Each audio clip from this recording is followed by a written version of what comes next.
বন্ধু তুই কি একটা কথা শুনছিলি? কি বন্ধু?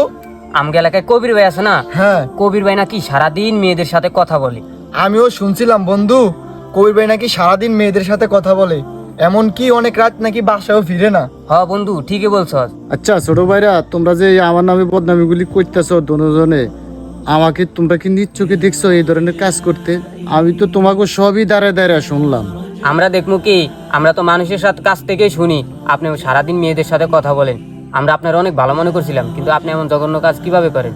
মানুষের কাছ থেকে শুনে তুমি এত বড় একটা খারাপ অপবাদ আমারে দিলা, কিন্তু নিজের কানে শুনতে হইব, তারপর একজনের নামে একজনের বদনামি করতে হইব। তুমি জানো এই পরিমাণে আল্লাহ তোমার অনেক গুণাগতা দিতে পারে। মানুষের কাছ থেকে শুনে তোমরা এত বড় একটা অপবাদ আমারে দিলা।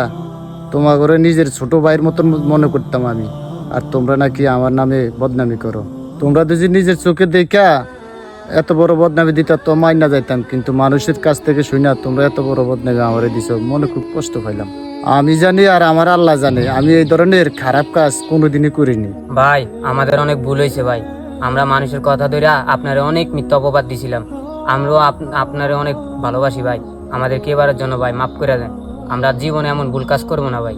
আরে থাক থাক, তোমরা আমার ছোট ভাইয়ের মতন, তোমাদেরও তো আমি মাফ করে দিছি। তো একটা কথা, কোনো সময় মানুষের কান কথা শুনে মানুষের নামে অপবাদ করবে না। তোমাদের কাছে যদি ভিডিওটা ভালো লেগে থাকে তাহলে ভিডিওতে একটি লাইক, একটি কমেন্ট আর চ্যানেলটি সাবস্ক্রাইব করে দিও।